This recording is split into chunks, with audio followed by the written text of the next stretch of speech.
I'm just a regular guy from England, had a normal job most of my life, but for the last 15 years, before I moved to the Philippines, all I thought about was retiring. The endless grind of going to work, paying for the bills, and not having much left over really started to get to me, but I did find happiness by travelling to the Philippines whenever I had a break from work. I suppose I was lucky that I could go once a year. The Philippines was my escape from a boring life, and I couldn't wait until I could find and retire there. The Philippines was always a country I was interested in. One of my dad's best friends growing up was married to a Filipina, and he brought her to England to live. She seemed to be very different to all the English women that I saw around, and I saw some kind of elegance in her that I didn't see anywhere else. I don't know whether it was because at school I was always the really unpopular kid. I never had a girlfriend. I always had a crush on girls, but I was never reciprocated. And that was pretty much me most of my life. The one time I did have some kind of relationship, it didn't last for very long. I was always unlucky in love, so I kind of put my life on hold until the day came when I could retire. I'd been to the Philippines at least 8 times before I finally did retire there, and on those 8 times, I had more luck and more connection with women than I did throughout the rest of my life. I felt like in the Philippines I could be myself, and people accepted me for who I was. Whereas, in England, I was always judged in a way that I felt was unfair. I might not have had the best looks, but I wasn't ugly, I wasn't fat, I was just extremely shy and uncomfortable in my surroundings. I guess that's not what girls are looking for, but in the Philippines, all of a sudden, I became desirable. And this made a big difference to my confidence when I was there, and it was always my plan to retire as soon as I could. On my 55th birthday, I finally felt like I could start the real part of my life. The part of my life where I could be what I wanted to be where I wanted to be it. And I sold up everything I had, including my house, my car, and all my possessions, leaving me with approximately $300,000. I'm going to be talking in dollars instead of pounds because when I was in the Philippines, that's the only currency that the girls understood, other than the peso, and I got used to thinking in dollars as opposed to pounds. $300,000 wasn't a fortune, but I thought if I spend $1,000 a month, it would last 300 months, and I didn't know if I was going to live beyond that. I wasn't the type of guy who knew about investing. I was just brought up to save as hard as you could, and then the money that you had, you could use how you wanted. I've since learned that this was an error. If I invested that $300,000 and got a return on it, that would have given me more than $1,000 a month. We do live and learn, but not all of us have the same ability when it comes to our finances. And when I retired in 2015, I didn't have the benefits of YouTube videos to help me. I didn't know much of anything when it came to investing, but I did think $1,000 a month, 300 months, that should see me out. I wasn't one of the guys that liked going out and blowing money. I was happy in my own company. I used to like to go to street food stalls in the Philippines, and the people there were always very friendly and kind. But I also occasionally liked to go for fast food, KFC, McDonald's, and that was cheap in the Philippines, so I felt like I had enough to move there. I remember touching down this time, getting into the taxi at Manila Airport, doing a bit of the tollway before you get to the madness of downtown. Makati was always my place to stay in Manila, and as always, that's where I had a hotel booked. I was a bit nervous being there, this time for good, but I thought I had everything worked out and in place to make sure I would be okay. I didn't plan to live in Manila. I'd loved Manila, I loved visiting there, but in terms of living there long term, I don't think I'd be able to do that. I'd much preferred the islands, where you could go to the beach, and it was more affordable. Of course, I wanted my money to stretch as far as it could, and I did have dreams of meeting someone and finally maybe having a family. I was 55 and hadn't had any children yet, but I still had that desire to maybe have children at some point. I know some people would say that would be irresponsible having a child at that age, But it's something that I missed out on throughout my life because I was never able to find someone to settle down with. Some guys are going to say that it's my fault. I just say it's down to the state of the West at the moment. Even back in 2015, it wasn't much better than it is now, but things just get worse, year by year. So I spend a few days in Manila, and I then go down to Cebu. That's where I plan to move and live. I'd been to Cebu countless times before, and I knew exactly what to expect. I liked it all around Colon Street and in the old area, and I thought that was very interesting to go and look at how things used to be. But most of Cebu I loved, and of course the beaches on Cebu were sublime. I found myself in Cebu, and I looked around for a place to live. I'm just looking for something basic, a place where I can rest my head in the evenings. I planned to spend a lot of time out of where I lived, so as long as I had somewhere safe and clean, that's pretty much all I was interested in, and I found somewhere on my third day there, and signed a lease. I did give myself a few $1,000s play money for my first few months in the Philippines. Get things out of your system that you want to be able to do, just before settling into long-term living. I was hoping to meet someone during that time, and I joined a dating site, a very common one, and before long, I was being contacted by lots of girls. I remember when I joined the dating site back in England, I wasn't reached out to once in months, and when I reached out to someone, I was never responded to. It still goes on that maybe they are on the same level as me, but they expect more and better. But I was happy to have someone on the same level as me, but they all thought that they were due this guy that would give them the world, even though that didn't look reasonable for them. But in the Philippines, I became the prize, in a way, and I had the pick of so many girls that were reaching out to me, I didn't even know where to begin. Being 55, I was looking for someone older than 30, and in an ideal world, I would hope they wouldn't have children yet, and I hoped that they would be a real person. Not girls just looking to make a quick buck and move on. Real serious girls looking for long-term commitment. I was prepared to commit long-term, and I hoped they would be the same. I met up with lots of girls, all of them I was interested in. I think that was a bit of a problem choosing which one of these girls to actually take things on with. I wanted all of them, but I suppose if I was rich I could have done that, but that would have been a headache, and I ended up seeing one girl more than the others. We met up at coffee shops to start with. We don't do anything else apart from meet up in the first few days, and after that we start meeting up at restaurants in the evening. And then on the third time we go for a meal at a restaurant, we went to a bar for some drinks afterwards. We were taking things slowly. I thought that was the best way to do things. I didn't want to come across as being desperate or looking for something too quickly. But I also wanted to make sure that she wasn't just willing to throw herself on the first foreigner that came her way. I wondered what would have happened if I did invite her back to my place on the first date. I tend to think she may have just gone with it, but I hoped she wouldn't have done. I was trying to do everything in a way that showed I was looking for someone long-term and serious, and I hoped that's how it came across. The first time she came round to my place, she was really shy. 34 years old, but she did have 2 children. It was very difficult to find girls over the age of 30 without children. I did try, but I didn't get far with that. If I had my chance again, I would have persevered, even if it took years.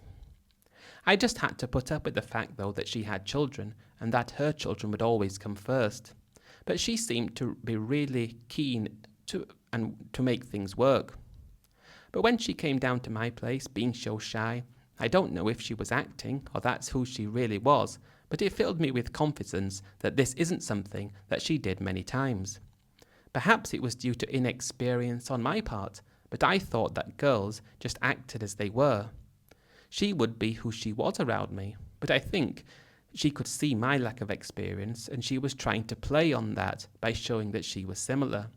That's what I tend to think about things, but at the time, I really loved how I would say she was. I wouldn't say she was innocent, that's not the right word, but she was sweet and she seemed so real. That first night that we spent together was everything I imagined it would be, and we continued to meet up regularly for dinners and drinks, but I was still taking things slowly. I didn't want to rush into anything before I was sure I was doing the right thing. But no matter how much I tried to make sure things were going to be fine, you can never really be sure. But after 3 months of dating and her coming around to my place a few times, it was actually her who asked if I wanted to take things to the next level with her. It seemed like she was keen on a relationship as well, and I told her that I'm hoping to do that. I've heard it on stories on your channel before as well as others. Things always at the end of the day come down to money and what they can get out of the relationship, but I only did feel like she was different. I was very clear with her early on how much money I had and how much I could spend, and to her at the time, I think my monthly budget sounded like a lot of money. She was working, but she wasn't earning a lot, and my $1,000 a month spending money to her sounded a lot, at least I think. So she moves in with me, and she continues to work, and I continue to do the things I always did, going out for coffee, going out walking, and then I might go a bit further to the beaches when I wanted to get out of the city, and so far things are going great. At this point, I had already stopped thinking about having children. I thought that would have been irresponsible, but I still had that urge to have children of my own. I spoke to her about this, and because she already had children, she wasn't really wanting more, but I think she could see that I still had some part of me that wanted children of my own. We talked about it, but ultimately we decided that we wouldn't have children and we would just continue living together. So our life revolved around her going to work, then I was going out for some cheap meal in the evening, and just living together. The predictability of what came next I should have known, but after 3 months of living with me, she starts wanting more than just a relationship. She talks about wanting to get married with me, and I wasn't ready to do that yet. I wasn't ruling out that as a possibility, but after only 3 months it seemed too soon. She was talking about building a house together as well, all kinds of things that I wasn't ready for. But I had to give it to her straight, and I told her I wasn't ready to have these discussions. I don't think we're there yet. And she did stop talking about it, and our life continued for at least another 6 months. I wanted to have our early relationship last as long as possible. I wanted to make sure that she was real and didn't have any ulterior motives that I wasn't aware of. I'd read and heard so many stories about foreigners getting into relationships with Filipinas, but I knew that I had to be extremely careful. No matter how good she made me feel, I was going to take things at my speed. I wasn't going to rush, but even if I did it my way, I still wasn't guaranteed that everything would work out. After about a year, I couldn't imagine my life without her. We were so connected, and she was still working. The reason she continued to work was so that she could send the money that she earned to help her children, and I was keeping myself busy doing the hobbies I liked to do in the daytimes. At this point, I was so glad that I left England for the Philippines. I couldn't imagine my life any other way. But on our anniversary, I felt like she deserved to have something more serious, and I also wanted that. So we started talking about what we could do to take our relationship further and solidify what we had. I wanted to hear what her ideas were, because I was just happy really to continue with things. I didn't really have too many expectations or wants other than just to be happy. But I understood that she might want some form of security, and that was okay as long as it was real. She didn't say much, if I'm being perfectly honest. When I started talking to her about this, she just said she was happy the way things were, but I could tell she wanted more. We did decide to get married. It wasn't something I considered before, but I couldn't think of a reason not to get married at that point.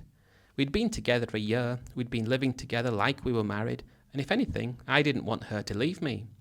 I got so happy with the status quo, I thought marrying her would make me feel more secure in the relationship.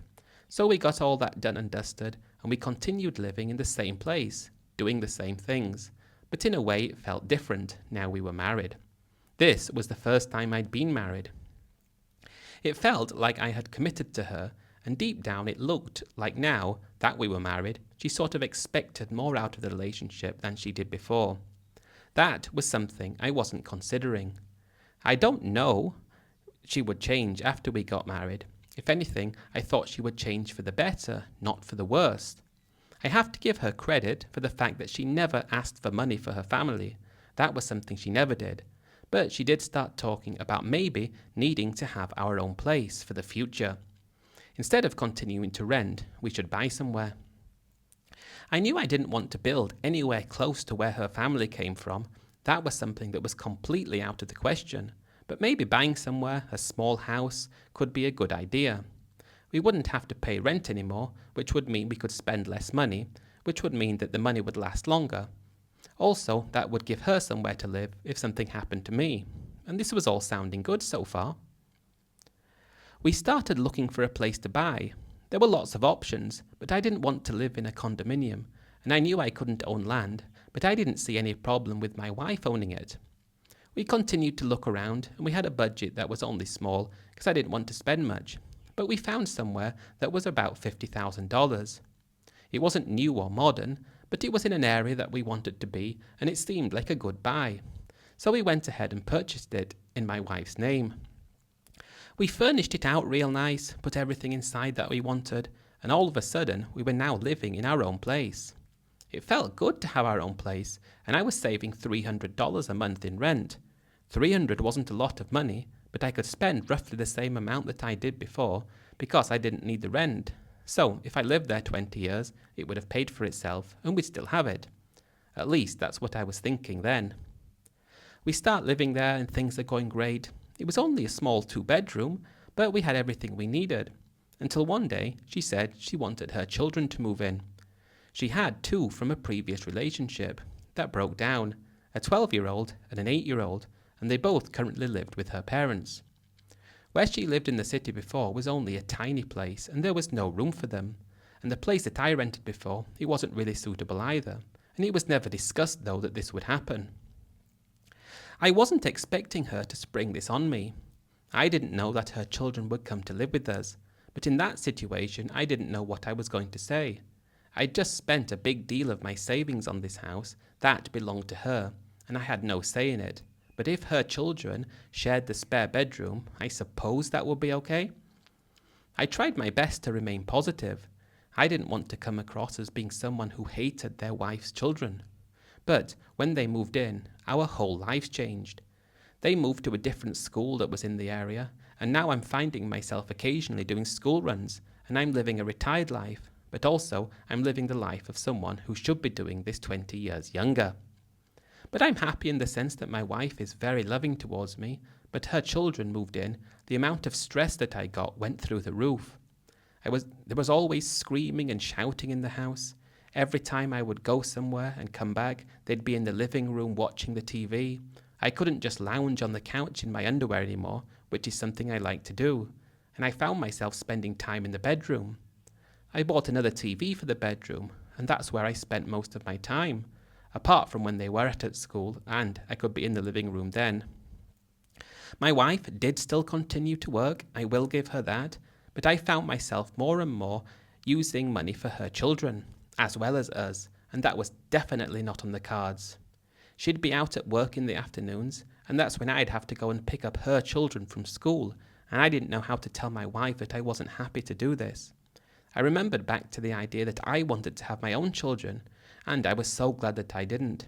The stress and worry and difficulty went through the roof, and all of a sudden I'm getting tired easily, and I can't just go and do things anymore because I was required to pick up the children from school and do things like that which I never thought I would have been having to do.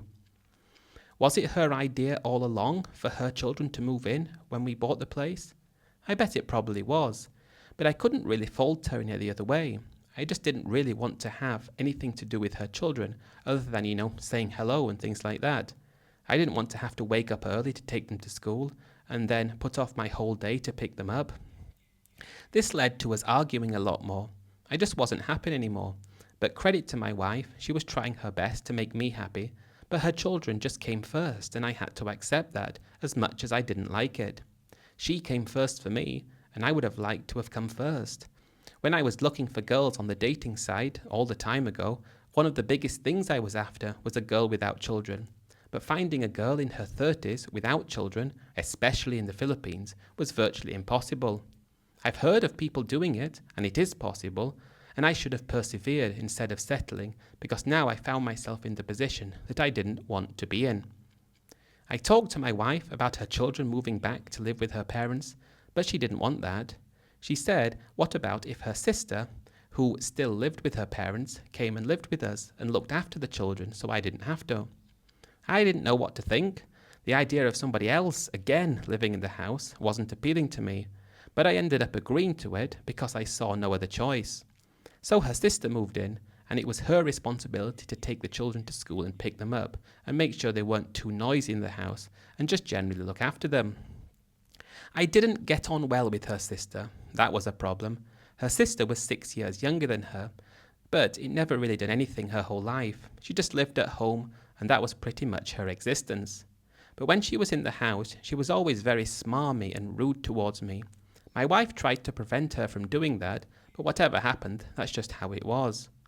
And things are then getting worse for me at this point. We can't have been living in the house for 6 months, and I was already fed up, wishing I wasn't there, wishing I never got married. I didn't know how to sort out the problem apart from to leave, but I didn't want to leave because I put $50,000 into this place, and that was meant to prevent me from having to rent anywhere anymore. But things continued to go downhill. My wife still worked, and she was the one who paid for the majority of things for her children, so I could tell how hard she was trying, but I didn't want to have 2 children walking about the house all the time being noisy, and also I didn't want her sister to be there either. The longer things went on, the more angry I was becoming. I was hating the decisions that I'd made, but I couldn't go back on them. I asked her if we could sell the house and go back to renting, but she didn't want to do that, and she would have needed to agree. I suppose you can't blame her in that sense. And then I even thought of an idea of renting somewhere close by where her children and sister could live. That way they could live there and she could visit them, and I'd have the house free to myself like I used to, because I didn't have such a huge budget. Spending time at home was one of the big things I did. But that was put off the cards. On evenings I couldn't do anything that I wanted anymore, and it was just getting to the point where I didn't know what to do. You can have a great wife that respects you and tries her best for you, but if she has baggage that comes along with her you can't do anything about, she might be this perfect person, but it's still unbearable to be with her at this point. I had to give her an ultimatum and say I'm not prepared to live like this anymore. Either they move out or I move out. And that's how I lost the house. I remained in the Philippines and just spent a bit less money every month, but I still desperately wanted a relationship with someone real. I wanted my wife back. We are still married even to this day, and we did try to make it work another time, but I just couldn't put up with the stress and headache of her children being in the house, and being so many years away from the point when they could leave. Relationships I found are too difficult. I was never fortunate enough to have a relationship in England because of how difficult it was, and when I finally got into a relationship in the Philippines with a girl that I loved, her baggage made it impossible for me to enjoy my life anymore, so I had to write off the house that I bought. I suppose my only advice would be, if you want to get married to anybody anywhere in the world, or if you want a relationship with anyone anywhere in the world, I think the most important thing is that they don't have children. If they don't have children, there's a lot bigger chance of things working out. Or it's a lot bigger chance of you not feeling like you want to start pulling your hair out because of loud screaming and shouting that you hear all the time, and the fact that your living room's been taken over by them. It's just one of those things that we have to understand. That was my relationship experience in the Philippines. Over the past 10 years, I've remained there, and I love living here. It's a great country, but I completely gave up on the idea of relationship after things broke down with my wife. I couldn't afford it anymore, and I live here on a very small amount of money, but it's better than the alternative would be, which would be returning back to England. Don't get married to girls with children. It's just not worth it, guys.